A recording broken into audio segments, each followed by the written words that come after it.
Bien, pues vamos ahora a tener la lectura del texto del Catecismo Mayor.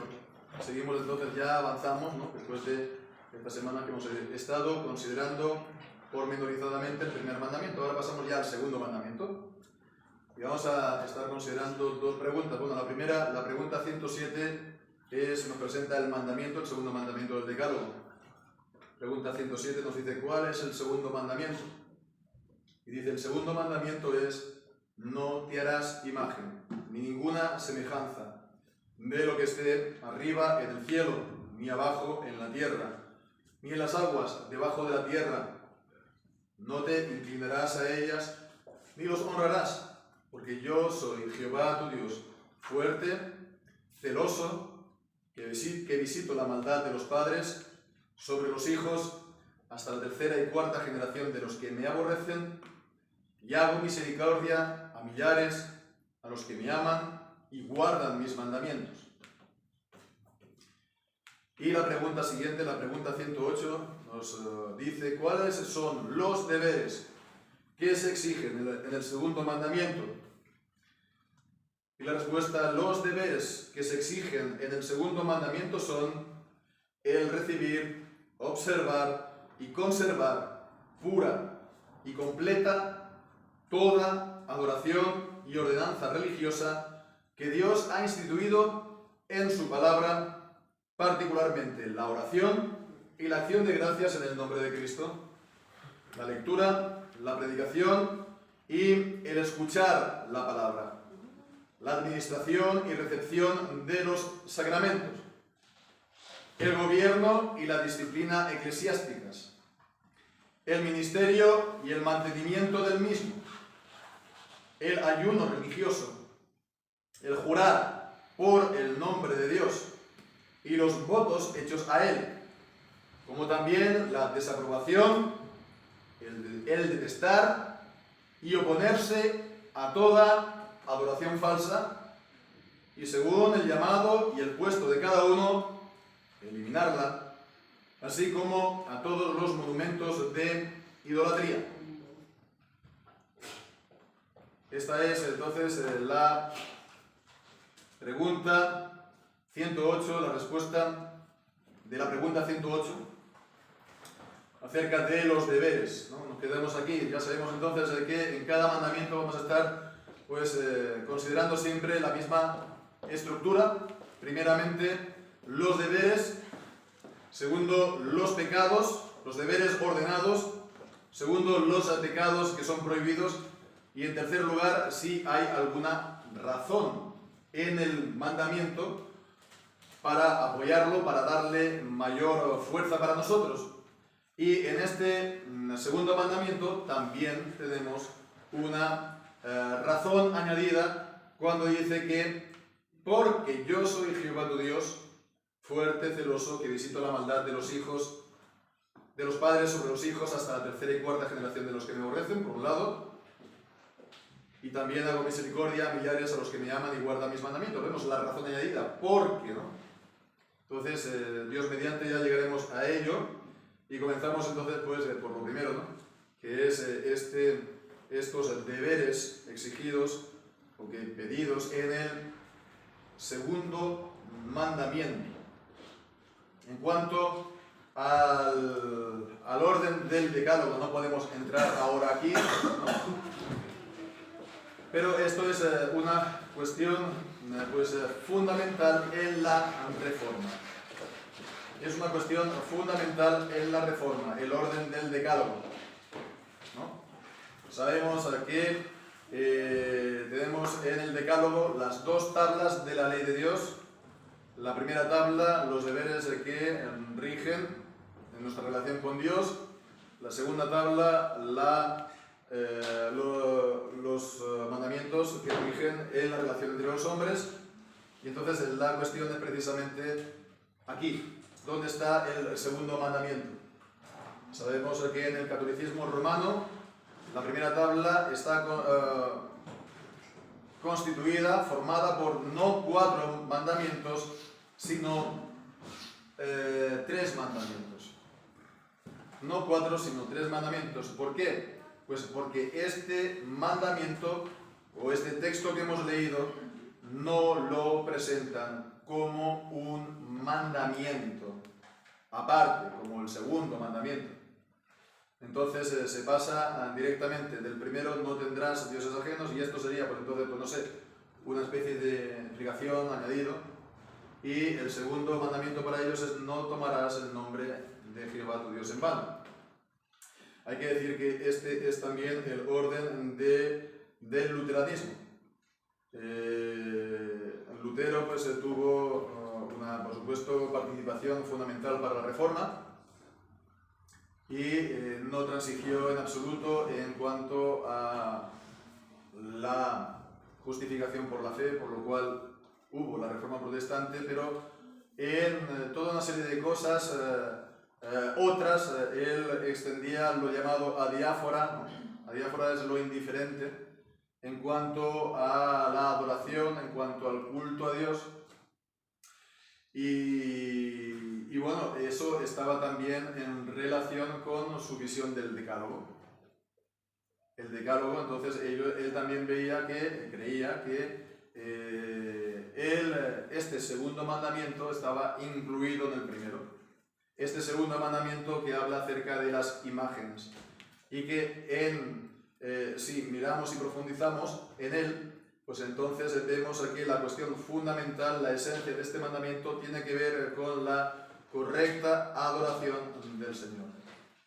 Entonces ya digo, no podemos entrar ahora a hacer un estudio muy pormenorizado de ello, pero en realidad no tiene ningún tipo de validez esta división, aunque sea la de la, comillas, denominación, ¿no? Mayoritaria del catolicismo romano. ¿Por qué? Porque para hacerlo esto y para que te dé 10, entonces tienes que sacar un mandamiento de otra parte, ¿verdad? ¿No? Si el segundo está juntamente con el tercero y lo dejas todo igual, no tienes 10, sino tienes 9 mandamientos. Y entonces sabemos cómo lo hacen ellos. Pues sabemos que lo que hacen es dividir en dos el último mandamiento. Nosotros normalmente leemos los 10 mandamientos en Éxodo capítulo 20, y bueno, pues ahí el último mandamiento es el versículo 17: no codiciarás la casa de tu prójimo, no codiciarás la mujer de tu prójimo, ni su siervo, ni su criada, ni su buey, ni su asno, ni cosa alguna de tu prójimo. Vemos, no codiciarás la casa de tu prójimo, no codiciarás la mujer de tu prójimo. Es el mismo verbo, no codiciar, no codiciar. Y comienza por la casa, y no por la mujer. Y digo que no tiene entonces ningún sentido, porque ellos toman la división, pues, o se inspiran de Deuteronomio capítulo 5. En Deuteronomio capítulo 5 es también el segundo, la segunda, digamos, está en la segunda ley, Deuteronomio es segunda ley, y tenemos entonces en capítulo 5, versículo 21, acordemos lo que hemos visto en Éxodo. Aquí en Deuteronomio 5:21 dice: no codiciarás la mujer de tu prójimo, ni desearás la casa de su prójimo. Con lo cual vemos, aquí no es, en Éxodo comienza por no codiciarás la casa de tu prójimo, y aquí comienza por la mujer. Y aquí utilizan pues dos sinónimos, codiciar y desear. Y entonces, bueno, dice, esto es entonces un mandamiento aparte. Es de no codiciar, ¿no? De no tener, pues, no sé, pensamientos no sé, lascivos, etc., con la mujer del prójimo. Distinguiéndolo de lo siguiente: no desearás la casa de tu prójimo, que entonces sería la codicia. Pero entonces eso no tiene ningún sentido, digo, porque primeramente en el orden del Éxodo y el orden del Deuteronomio tiene que enseñarlo el mismo tipo de mandamientos, y eso está completamente excluido en Éxodo. Segundo, pues porque el codiciar la mujer del prójimo como una categoría, un mandamiento y un pecado aparte, no tiene sentido, porque esto está incluido en el mandamiento del no cometerás adulterio, como enseña Jesús en el Sermón del Monte, que aquel que mira a una mujer para codiciarla ya ha cometido adulterio en su corazón. Así, por lo tanto, el codiciar la casa, la mujer, los bienes, el asno, el coche, cualquier cosa del prójimo, está englobado en el mismo mandamiento del no codiciarás.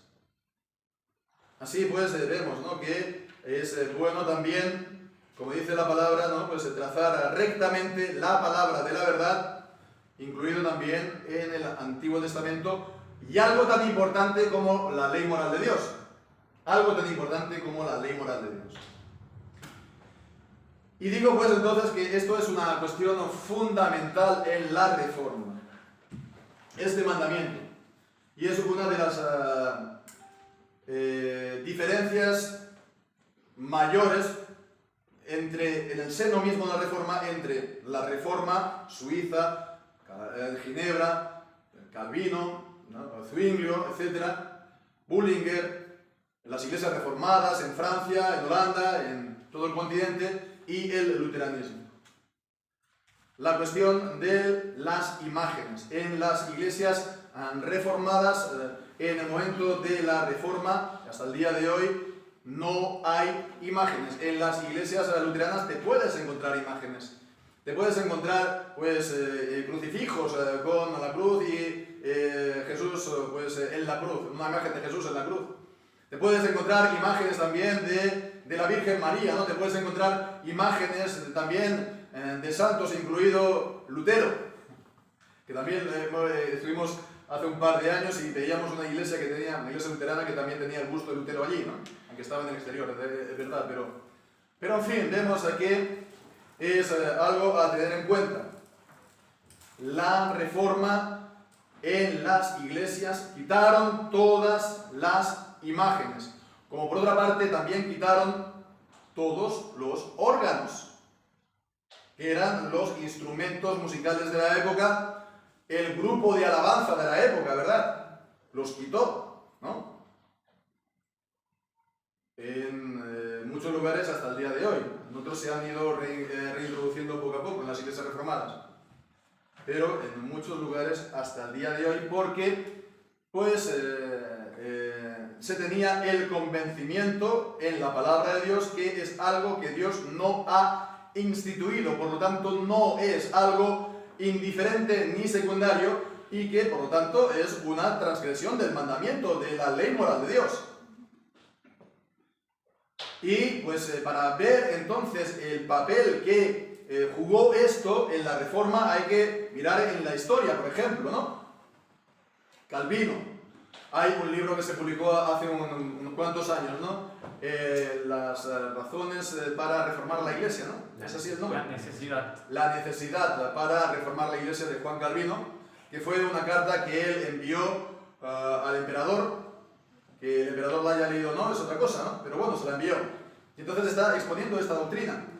La importancia de la adoración. La importancia de la adoración, y lo ponía pues incluso por delante de la salvación.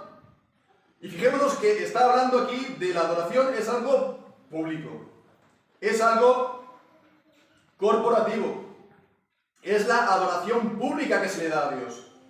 Y entonces la idea es que, bueno, pues Dios, como Dios tiene todo el derecho de ser adorado públicamente, no solamente algo en los secretos de mi corazón, sino algo público, corporativo, ¿no?, para la gloria de su nombre.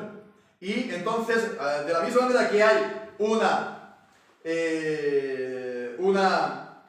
enseñanza de la palabra verdadera, una enseñanza de la salvación verdadera, es decir, conforme a la palabra de Dios, también hay una adoración verdadera, que es la que Dios ha instituido en la palabra. Y la que Dios no ha instituido en su palabra, por muy buena, por muy sabia, por lo que nos parezca, esta no se ha de practicar. Y entonces esto lleva naturalmente a una reforma de la Iglesia. Si no es así, entonces puede llegar a contemporizar, puedes llegar a negociar, puedes llegar a decir, no es algo tan importante, vamos a continuar como hasta ahora. Pero si es algo que concierne la gloria de Dios, concierne la adoración suya y la ley moral suya, no puedes transigir. Porque la transgresión de la ley es pecado. En un punto fundamental, la gloria de Dios, la gloria pública de Dios. Y esto es sin duda lo que propició la Reforma, sobre todo en Francia. No vamos tampoco a entrar aquí en cuestiones de historia, ¿no? Pero es también lo que propició la Reforma en Francia, porque en un primer momento el protestantismo en Francia era como más, digamos, no era tan reformado. Hoy, digamos, no eran tan radicales.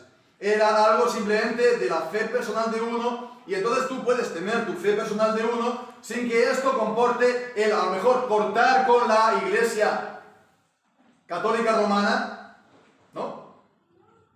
Tú tienes tus convencimientos en tu interior, ¿no? Pero sigues asistiendo ahí, no estás totalmente de acuerdo, pero bueno, pues te lo callas, ¿no? A lo mejor te encuentras por las noches con algún que otro hermano que tenga la misma mentalidad que tú, y con esto pues vais más o menos subsistiendo. Eso se llama conventículo, ¿no? Hoy le llamaríamos células.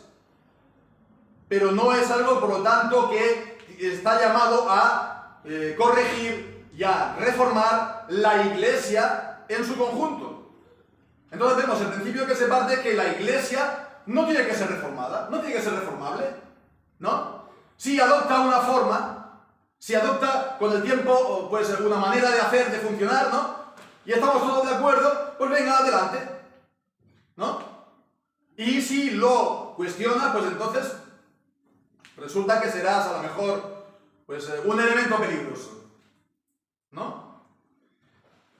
Bien, pues entonces fijémonos, ¿no? Esto todo depende, por un lado, sí, del orden del decálogo y de, por supuesto, hacer atención, ¿no? Y desgranarlo, tal como también hace la, digamos, tradición reformada en su conjunto, y lo vemos aquí clarísimamente en el Catecismo Mayor de Westminster. Entonces, la respuesta que nos da el texto, primeramente dice, los deberes que exigen el segundo mandamiento son el recibir, el observar y el conservar pura y completa toda adoración y ordenanza religiosa que Dios ha instituido en su palabra. Vemos, es esto. Lo desglosa primeramente en 3 puntos, digamos, el recibir, el observar y el conservar. El recibir es porque se entiende y se está confesando aquí que es algo que se encuentra en la palabra de Dios. Es una adoración, una forma de una adoración, ¿no? Que está ahí. Hay una adoración bíblica. Y entonces pues las tienes que recibir. Bien. Como dice Romanos 10, ¿cómo recibirían aquellos que nos enseñan? ¿No? ¿Cómo la gente va a empezar de la noche a la mañana, a hacer algo, ¿no? Sin que se enseñe que es así? Pongamos, ¿no? Canto de Salmos. Pongamos el bautismo de infantes. No tiene exactamente que ver, por ejemplo, con esto, aunque sí, porque está hablando también de la administración y recepción de los sacramentos. Ya veremos, ¿no? Pero claro, si haces un pacto entre caballeros de que hay según qué cosas que no vas a enseñar, porque actualmente no se ve así, ¿cómo la gente lo va a recibir?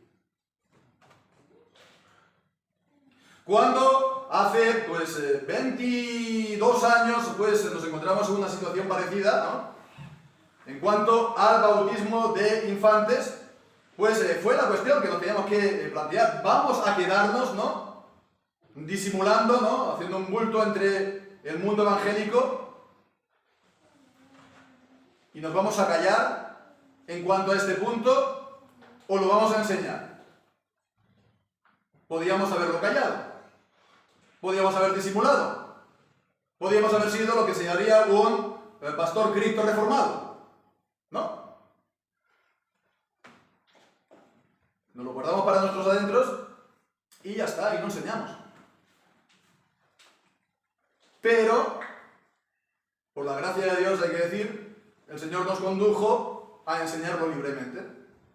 Prueba de esto es que la congregación hoy aquí en Rubí, 24 años después o 22 años después, somos X hermanos, ¿no? Y todos hemos sido primeramente bautistas y ahora somos todos bautistas. Lo mismo con los hermanos en Francia. Lo mismo pues con todo lo que el Señor va a ir dando. Lo mismo en el canto de Salmos. Nos podríamos también haber callado la boca, ¿no? En su momento. Si es así, ¿quién va a comenzar a cantar salmos solamente aquí en España? En España, en Francia, donde sea. Nadie lo va a hacer.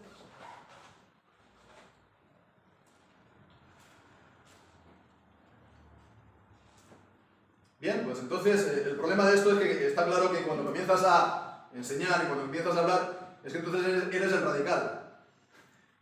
Porque, pues, eres el sectario, ¿no? Porque estás ahora saliéndote del camino establecido, ¿no?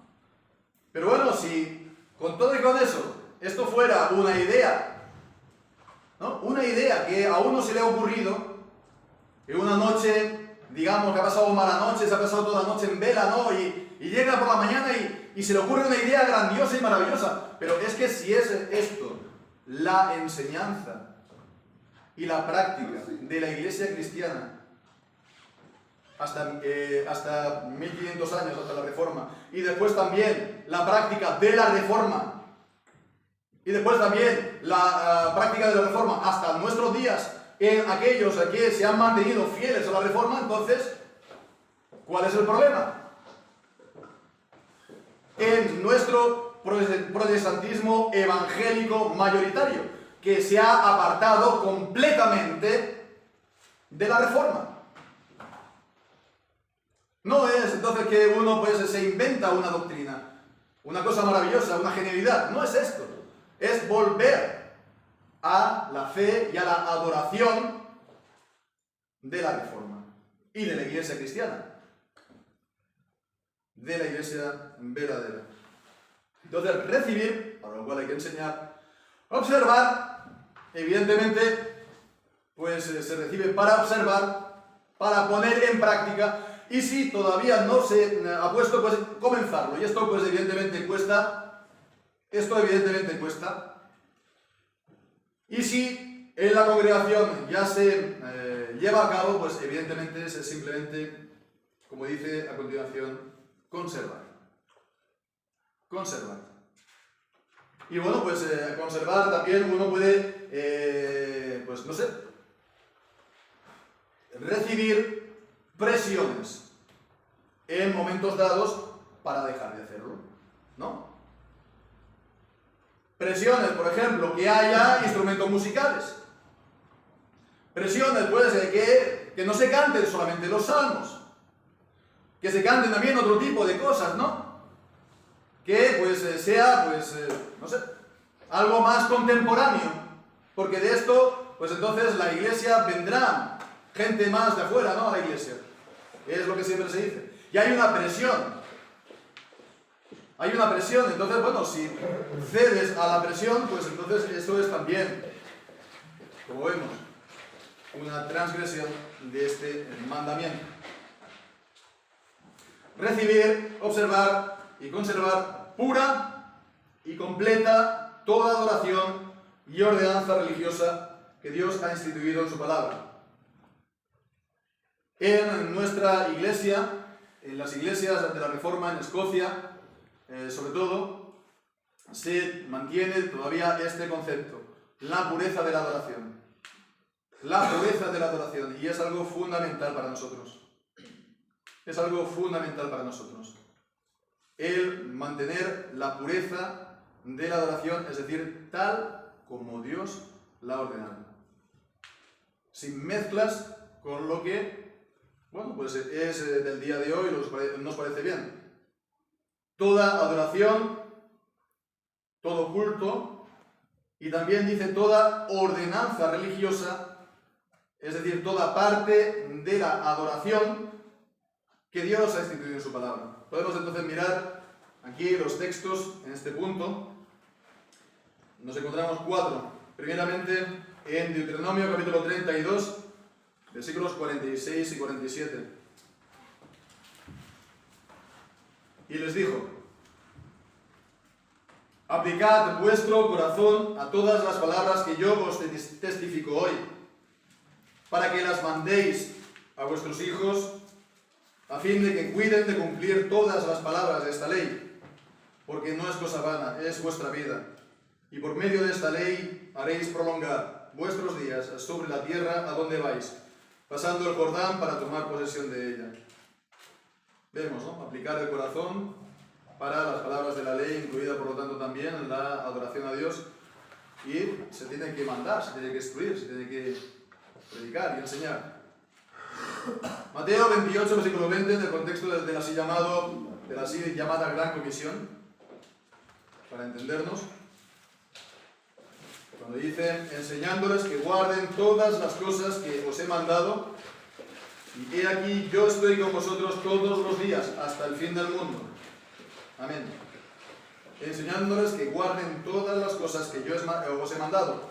Cristo, por lo tanto, como Dios, todo lo que Él ha mandado se extiende a toda la palabra de Dios y a todo el Antiguo Testamento también, porque Él es Dios. Aunque de una manera también especial, pues las palabras de Cristo que nos encontramos en el Evangelio, y también la enseñanza de los apóstoles, que es el Nuevo Testamento. Pero hemos de enseñar todas las cosas que el Señor Jesús nos ha mandado. También Hechos capítulo 2 y versículo 42. Y perseveraban en la doctrina de los apóstoles, en la comunión unos con otros, en el partimiento del pan y en las oraciones. Con lo cual ya vemos que aquí, en este texto, ya se empieza a ver entonces lo que llamamos aquí las ordenanzas del culto. La doctrina, es decir, la predicación, la palabra. La comunión unos con otros, bueno, pues es el congregarnos también, sobre todo, la idea de estar unánimemente juntos. Y después las oraciones, que vamos a ver ahora también, el partimiento del pan, que es la cena del Señor, y por extensión también los sacramentos, el bautismo y la cena del Señor, y las oraciones. Y por último, 1 Timoteo capítulo 6, versículo 13 y 14. Te mando delante de Dios, que da vida a todas las cosas, y de Jesucristo, que dio testimonio de la buena profesión delante de Poncio Pilato, que guardes el mandamiento sin mácula ni reprensión, sin mancha, ¿no? Sin que añadir ni quitar, como veremos, ¿no? Para que sea pura y entera, hasta la aparición de nuestro Señor Jesucristo. Bien, pues entonces esto es en cuanto a la primera frase, y dice particularmente. Entonces, particularmente pasa entonces a detallar las ordenanzas, ¿no? Las ordenanzas del culto. Aquí tenemos, podemos decir, una versión más resumida. Si queremos ver realmente una exposición más detallada de las ordenanzas, podemos leer en la Confesión de Fe de Westminster. La Confesión de Fe de Westminster, en el capítulo 21, el artículo 21 y el párrafo 5.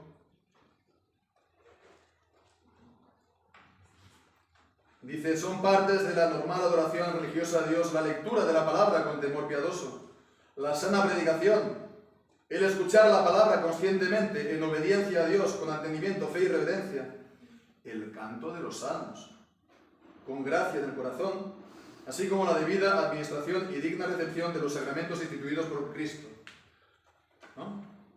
Además de esto, vemos, se está haciendo una distinción porque ahora dice, además de esto, ¿no?, se han de usar de una manera santa y religiosa en diferentes tiempos y oportunidades, ¿no?, los juramentos religiosos, los votos, los ayunos solemnes y las acciones de gracias en ocasiones especiales. Se hace entonces la distinción entre el culto, digamos, normal, ordinario, el culto ordinario a Dios, el que se da a Dios cada semana, y según las circunstancias, según las ocasiones, los juramentos religiosos, los votos, los ayunos solemnes y las acciones de gracias en ocasiones especiales. Conviene entonces tener en mente esta distinción, ¿no?, porque no encontramos esta distinción aquí en el Catecismo Mayor, pero evidentemente es la misma idea. Aquí está todo junto, dice particularmente la oración y la acción de gracias en el nombre de Cristo, la lectura, la predicación y el escuchar la palabra, la administración y la recepción de los sacramentos, el gobierno y la disciplina eclesiástica. También entonces estaría y está comprendido en el segundo mandamiento. El ministerio y el mantenimiento del mismo. El ministerio es el ministerio pastoral y el mantenimiento del mismo, pues está hablando de una manera pues muy práctica al mantenimiento físico, económico de los ministros, ¿no?, según la ordenanza de Cristo en el Evangelio, digno es el obrero de su salario.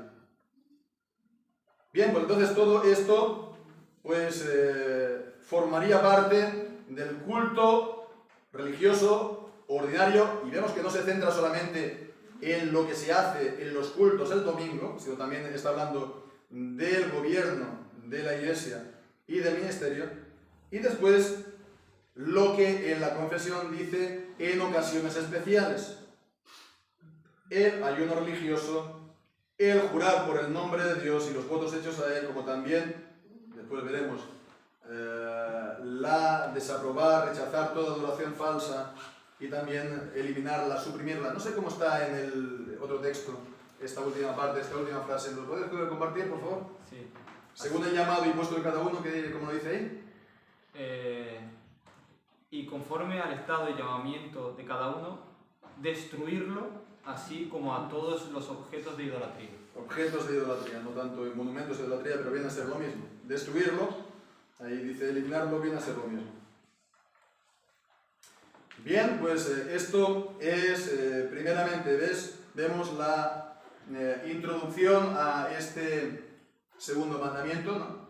No he podido introducirnos mucho en él, y ya la semana siguiente, Dios mediante, sí vamos ya a estar considerando pues estas ordenanzas, y creo que con la ayuda del Señor vamos a intentar cubrirlo todo. Es bastante factible con la ayuda del Señor. Pues que el Señor entonces vemos, ¿no?, a lo que el Señor nos haya mostrado en su palabra, ¿no?, como dice su palabra, allí donde hayamos llegado, ¿no?, en Filipenses nos lo dice, pues sigamos todos una misma regla, ¿no?, sigamos todos una misma manera de pensar. Bueno, pues es capítulo 3, versículo 15 y 16. Así que todos los que somos perfectos, esto mismo sintamos, y si otra cosa sentís, esto también os lo revelará Dios. Pero en aquello a que hemos llegado, andemos según la misma regla. Sintamos lo mismo. Sintamos es la idea de pensar, razonar, considerar, ¿no?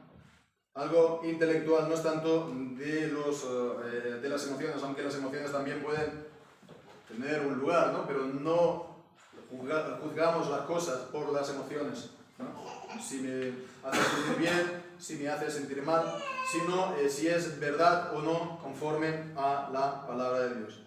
El Señor, por lo tanto, nos ha dado esta regla que es perfecta en su palabra, la regla de medir. Hemos de trazar también rectamente la palabra de la verdad, también para los mandamientos, también para el decálogo, ¿no? También para los deberes, ¿no? Ver lo que es permanente y vigente siempre, lo que es algo solamente del Antiguo Testamento y no está ordenado para nosotros. Todo esto pues se tiene que delimitar claramente y ya digo, tenemos esta regla perfecta que es su palabra. Aquello que hemos llegado, andemos según la misma regla. Y esto ha de ser lo que tengamos sobre todos en mente. La regla de la palabra de Dios. La palabra de Dios es un libro con autoridad. La Biblia, la palabra de Dios, es la regla perfecta para nuestra fe, pero también para nuestra adoración. Es la regla. Y todo ha de ser medido, todo ha de ser, pues, en su caso, cuestionado o corregido por la palabra de Dios. Y lo que está fuera de esta regla, por lo tanto, pues no lo tenemos que seguir. Bien, pues el Señor entonces nos ayude a seguir pues también esta regla perfecta de la palabra de Dios en todas las cosas, por supuesto, en la enseñanza de la palabra de Dios, la doctrina de salvación, pero también su adoración, porque Él es digno. Amén.